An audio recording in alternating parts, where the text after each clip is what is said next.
All right, Michael Bettine here once again, your tour guide for this episode of It's Cuppa Time.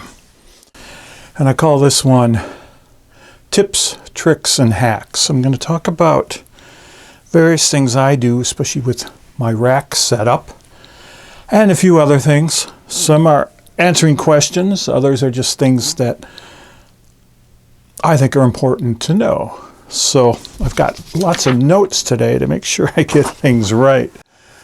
But we'll start off right now, and we are in January 2022. Gibraltar racks and parts are difficult to get. So if you've tried to get parts or try to get some of these parts that I talk about, it might take a while before they come back into stock.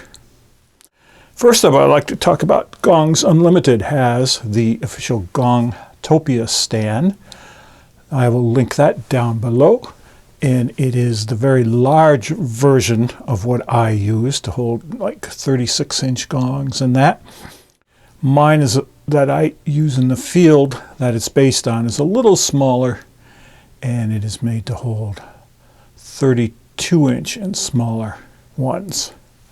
So you can get that from Gongs Unlimited. It's a great little stand. I appreciate that they acknowledged me for coming up with it. I've been using Gibraltar stands and parts for well over 20 years.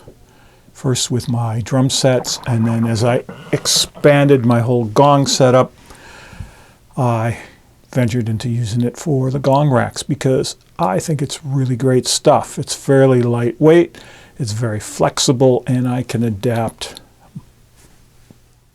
my stands for whatever needs I have. So right behind me is my large setup that I leave here in the studio. I have an identical setup that I keep packed up for gigs, so I don't have to keep tearing things apart and setting them up again. Currently, the one I'm using, and I'll put a photo in, is a variation on the rack that Gongs Unlimited has.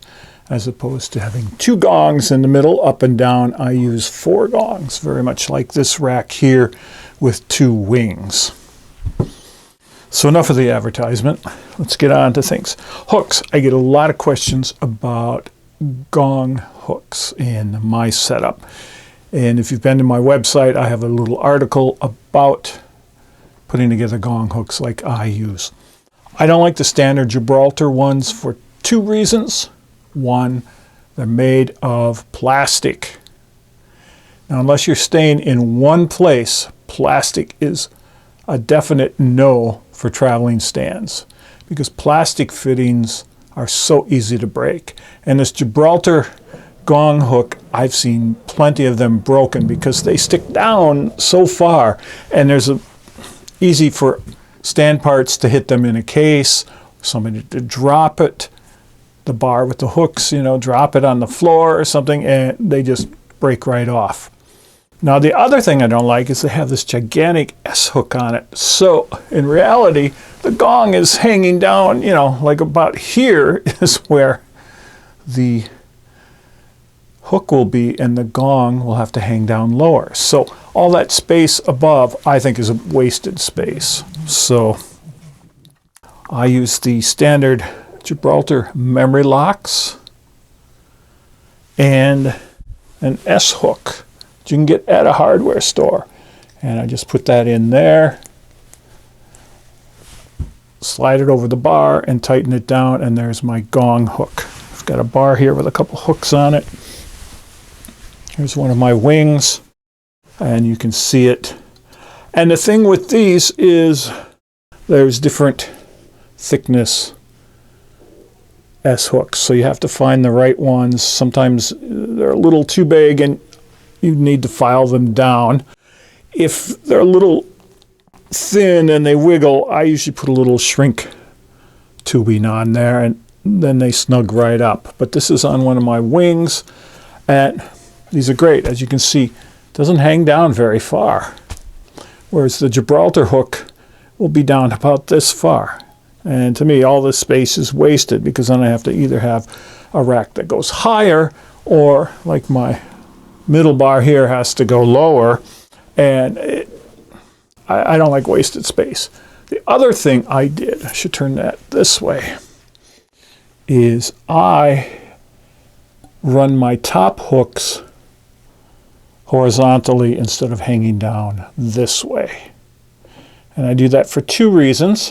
One, it gets the gong up a few more inches to clear the bottom bar here. But the big thing it does is it gets the gong out in front a little more, so it's clearing the bar here. I used to have a problem sometimes if I'm playing down here with a mallet, that, hitting the bar with the heel of the mallet, because they were about even. But now it sticks in front, and it's really difficult to, I really have to tilt my mallet away from the gong to get it to connect with that. So that's two reasons that I do that. That's a little hack of mine, is put my top bar hooks vertical, sticking out towards the front, so it gets the gong out. It also pulls it up a little more. Now you can see the bottom ones here are hanging down. So that also gives me, little different levels here. So that's just a simple sort of hack that you can do. And these are about, what are they, about $6 or $7 for a pair for the standard power rack memory lock. And you can go to any hardware store and get a pack of blister pack, usually of S hooks, for like $3-4, and you get maybe 8 of them. A lot depends on the size and the diameter. These are about, I think, 1.5 inch or 2-inch hooks. But that's what I do for my gong hooks, and I have a lot of people ask me about it. And I just tell them, if you have those plastic ones, throw them away, put them in a drawer, don't bring them out, unless you have a stand that's never going to be moved anywhere, because they break. And if you want more room, do something like this. It'll give you more room. Next on the list, I've got an extensive list of things to talk about. My mallet trays here. Let's take a look at this. I've got a lot of stuff on here. These are the mallet trays I've made. I use 3 of them typically on my setup. One on this side, one on the other side, and usually one over here with my large mallets on. Gets everything up off the floor, and it's really great. And I have a video out there about making both the mallet trays and a table like this. So I will link to that. But that's my mallet trays. But people ask about, how is it hooked? So let's take a look. This is I believe it's a BT2 bracket from Pearl Drums. This is a bracket like they would have on a drum set tom. And I've got all kinds of these because I have all kinds of drums. So I just took 3 of them off of some drums. And then I'm using a piece of tubing I cut down from a drum stand. I believe this is 7/8 inch, just like a Pearl tom holder. And it goes into a standard Gibraltar drum clamp like this that you'll see on a drum set. It fits right in there. So that's how I've been mounting all of my stick trays. It's a little complicated, but it was the best I could do. But now Gibraltar has come out with a new part, an electric module mounting plate. And I just got 3 of these because I am going to make 3 new trays, because I keep having to pull the trays off of my Rode setup to use them here in the studio. So I'm making 3 new ones. And they came out with this new bracket, which is for electronic drum pads like a Roland or Yamaha multi-pad, or a drum module brain unit. And I like this because it's one piece. So my new holders are going to have these on there, and then this will fit. It's designed to fit right into one of the Gibraltar clamps. Boom.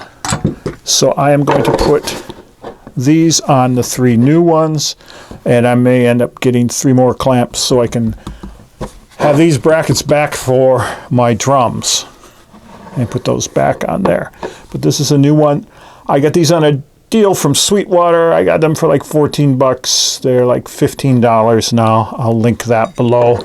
Otherwise, these BT2 brackets are like 20 bucks, 25 bucks each. And then you got to get a piece of tubing to go with it. And I just happen to have all that stuff laying around because I've got tons of drum hardware that I don't use all the time. So I was able to do that. But I love this. It's going to be compact, it's going to be sturdy, and I am putting it on the 3 new trays I'm making. Another thing about the trays too, I've gone to a little heavier plywood. I believe this is a 1/2 inch.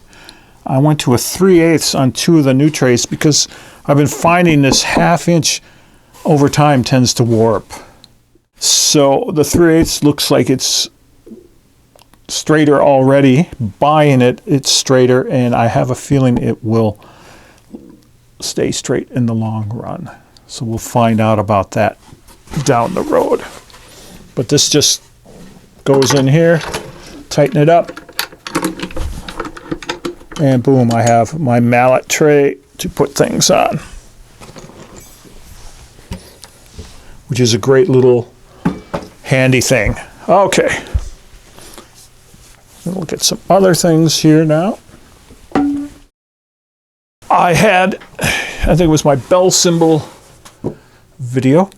I had some cymbals mounted, just like these Peisty Pure Bells here. And somebody asked me about the clamps, so I want to talk about that because I think it's a great little piece. And this is a Gibraltar rack accessory percussion mount. I know that's a mouthful, but what it's designed to do is clamp onto your rack, and you have this post that you can mount cowbells, wood blocks, tambourines, other sort of percussion on. What I do is I remove the post.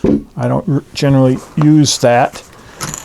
And I have these Peisty cymbal stackers from years ago. Peisty made this great part. You got one long one, and I think it was 4 or 5 short ones.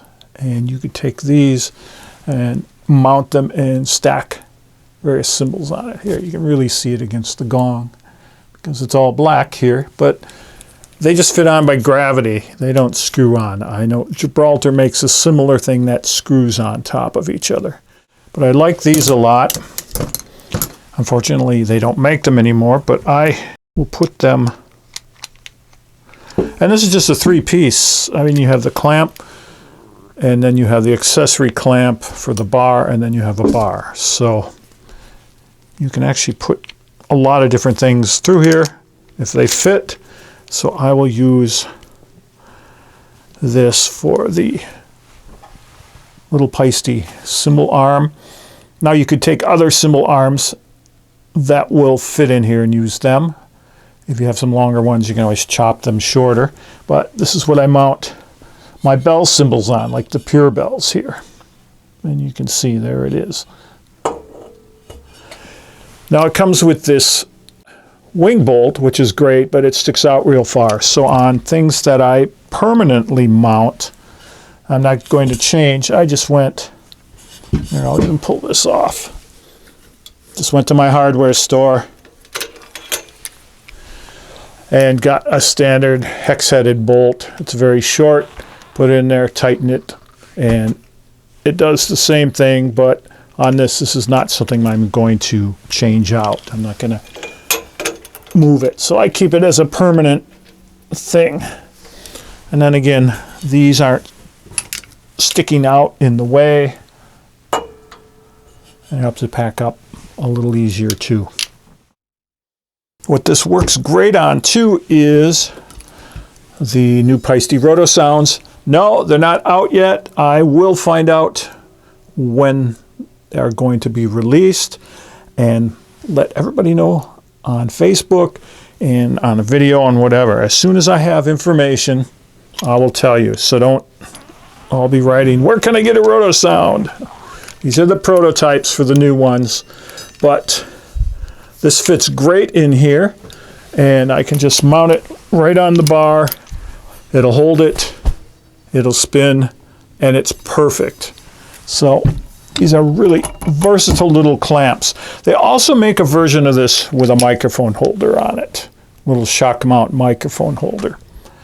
These run about $17 to $18 usually, if you can find them. Like I said, parts are hard to get now, but these are usually $17 to $18. I'll put a link down below for Gongs Unlimited. And these, the bigger clamps usually run a little more. I think these are about $20, $25.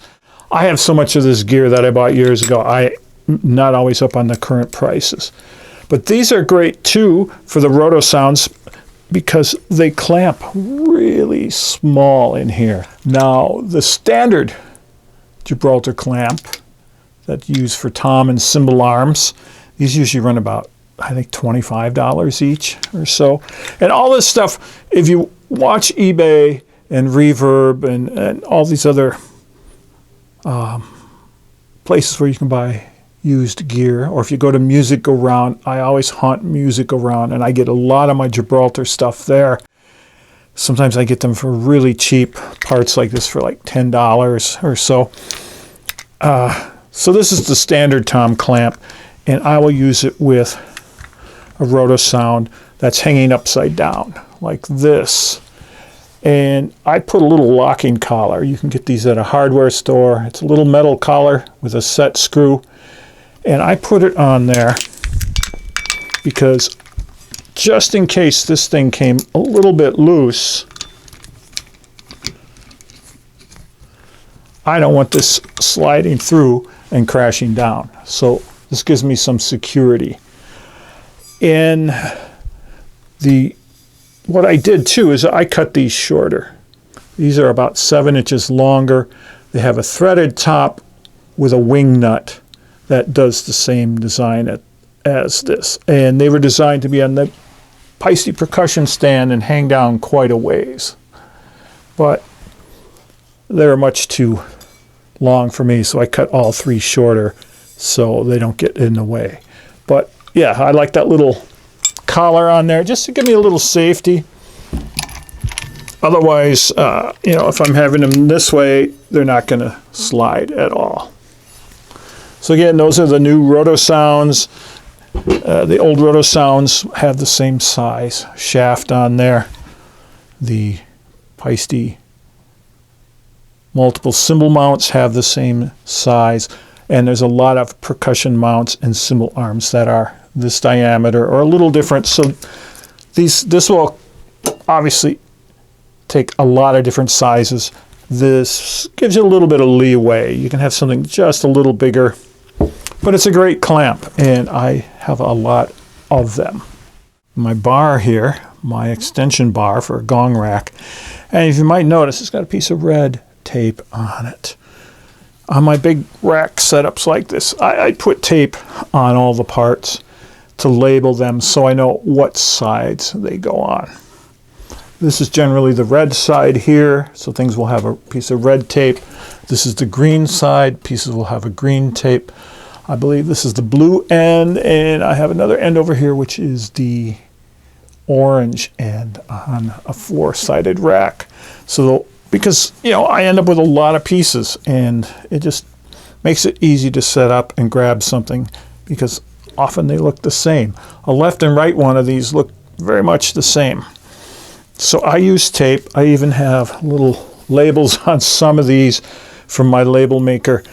I did this in the past, but I change gongs so often now that it doesn't matter. I mean, this says 23 blue water gong, this is from like 2005 when I put the label on there, or 2004, but this could be anything. And for tape, if you're going to mark anything, and I do drum repairs for a music store chain, and I clean up a lot of their gear, especially their school gear. And a lot of people put masking tape on their stands and snare drums and whatever and write their name on it. Don't use masking tape on any hardware or anything, because masking tape dries up, and when it dries up, it's really hard to get off, and it falls apart, and you're left with all this sticky stuff on whatever you put it on, and then you have to really struggle to get that off. Glue gun or something else. Duct tape, gaffer's tape, that's another no-no, because this does dry up over time too, and the cloth backing will come off, leaving all the sticky on there, and you don't want the sticky again on your hardware because it's difficult to get off. So what I use is this, and I have quite a selection of it. This is commonly known as sticky tape, floor tape, gym floor tape, sometimes stage floor tape. And this is the type of tape they use to mark gym floors or stages. It's sort of I don't know if it's a PVC, some sort of vinyl tape. It's very flexible. And the thing about it is, when you pull it up, the sticky comes with it for the most part. I've had tape on here for like ages and ages, and I'm able to pull the tape off, and there's very little glue residue on there. And what does stay on there is easy to get off with glue gun or something like that. And finally, some of the most important things I think you should have. I always keep a bag of spare rack parts with me. Wing nuts, screws, and especially those little hex nuts that many of the clamps use, because fortunately I think they've cheapened them out over the years, and the newer ones seem to strip easily. I've got some of them that are 20 years old and they're still fine, and the new ones seem to strip. So I went to the hardware store and found a whole bunch of these little nuts that fit the drum key bolts for a lot of the different fittings, and bought a whole bunch of those because they're much better, and replaced a lot of the older ones. So spare parts. If you're going to have a big rack or even a small rack, you need to have spare parts.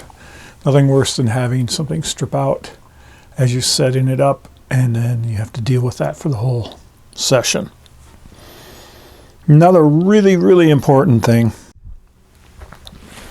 I keep a small first aid kit in one of my cases, and I also have one in my van. And it's just got, all your basics to it. And I also carry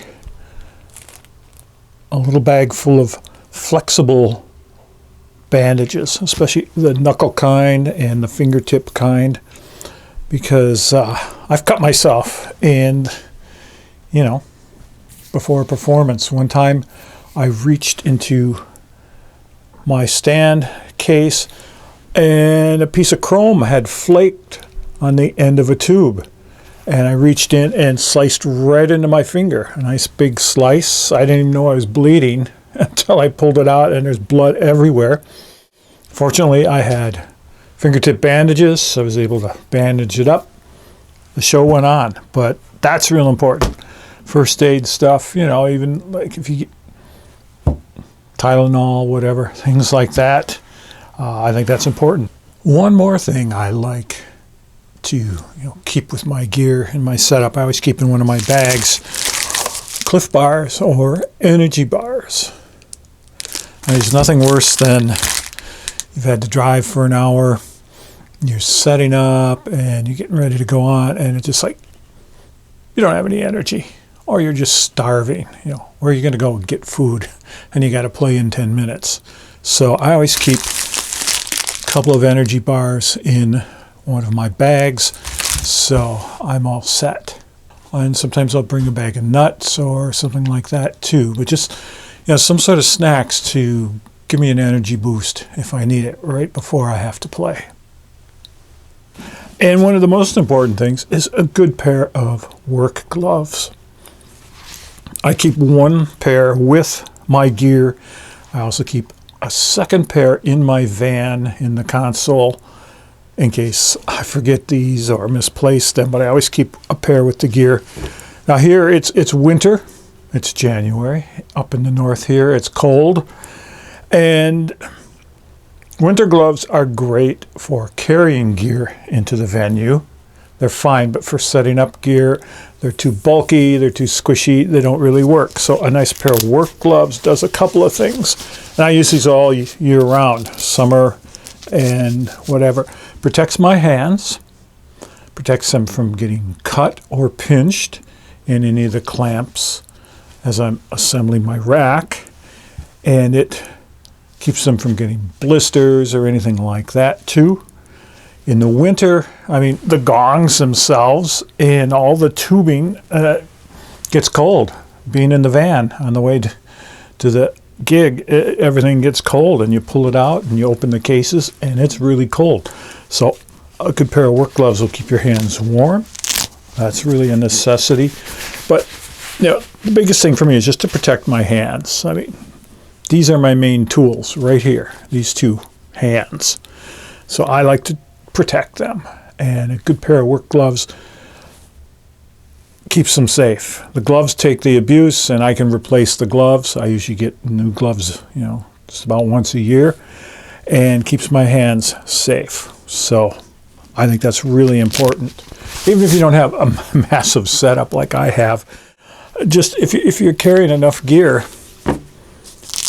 pair of gloves. I've been doing this for ages because I used to carry, like 8 or 10 drum cases, and now I'm carrying, 6 to 10 cases of gongs and stands. So it's really a helpful thing.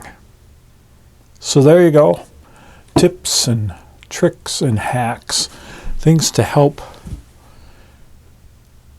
you do your job better, more efficient, and, parts and pieces that will help you do your job better. So thanks for tuning in, and we will see you next time on It's Cuppa Time.